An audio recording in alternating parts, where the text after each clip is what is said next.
Well, he praised the September 11 attacks, called suicide bombers heroes and blamed women for being raped. Now Australia's leading Muslim leader has gone completely off the rails.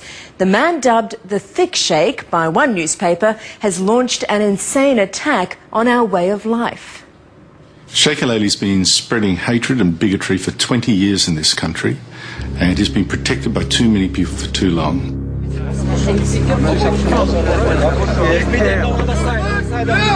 Sheikh Al-Halalli is the most senior Muslim cleric in Australia. Here he is on Egyptian television this week talking about Australians. Their values are upside down.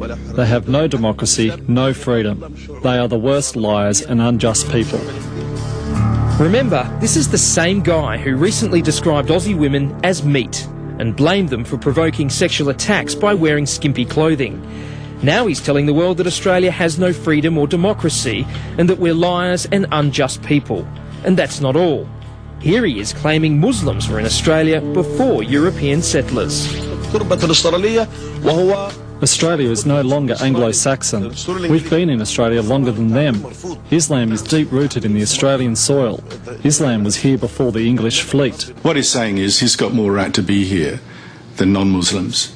Andrew Bolt from Melbourne's Herald Sun newspaper has long been critical of Sheikh Halalli. For more than 20 years has said things like this and worse, and is still the leading mufti, the leading imam in Australia. What does this say about Muslims in Australia, that this man continues, after all is done, to represent them? The Sheikh's interview was broadcast in Egypt on Monday night and seen around the world the following day on satellite TV. Here he insults our heritage. The English and Anglo-Saxons arrived in Australia as convicts in handcuffs. We paid from our own pockets and went there as free people. If he calls himself an Australian, then he shouldn't be saying what he's saying. He needs to conform himself to our society as to what we believe is right and wrong. I do understand that some people will be offended, and I do apologise to anyone who's offended. Kaiser Trad from the Islamic Friendship Association continues to defend the controversial sheikh, claiming yet again that he's being misunderstood. In that interview, he's addressing people from a different cultural background and people with different cultural understandings, and in that context, you start to understand why the language has to be slightly different. The Sheikh has a record going back 20 years, not only of saying vile things like this, but then immediately claiming, once he's caught, that he's been misquoted. You know he's not. You have two translations. I've seen them. He's not been misquoted. He's been caught out again. The Sheikh is still overseas, but when he spoke exclusively with Ben Fordham late last year, he said his comments comparing women to meat were a misunderstanding, as were the comments he made defending the Lebanese men convicted of Sydney's gang rapes. Can you say very clearly that you are sorry for the people who have been offended? Sure, offended. 100%. I can't hear you misunderstanding. I can't hear you saying sorry. Misunderstanding. I'm very, very sorry for that. But you have to wonder about the sincerity of that apology, when less than 3 months later, he's telling the world the rapes didn't even happen. They arranged to meet in a public park at 2 or 3 a.m. in the morning, and it was agreed on. And he's not suggesting there was no rape. He's saying, essentially, there was no rape. The sex agreed on.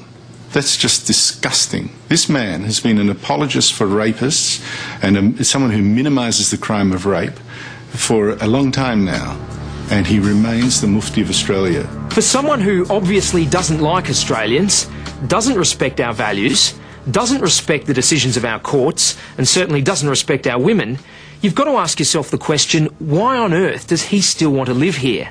And why is he allowed to continue to hold such an important position in the Muslim community? When people like him are allowed to speak for the Muslim community, when people who criticise him are damned as racist and whatever, then what you will get one day is a very ugly reaction, Cronulla times 10, which no one should want. What do you believe should happen to this bloke? What is the most critical thing now to do is for Muslims themselves to look at Halalli. If they really think he speaks for them and is only a victim, then I think the rest of Australia should think, what is the place of Islam in Australia? Can we afford it? Ben McCormack reporting, and Sheikh Al Hilali is now planning to share his views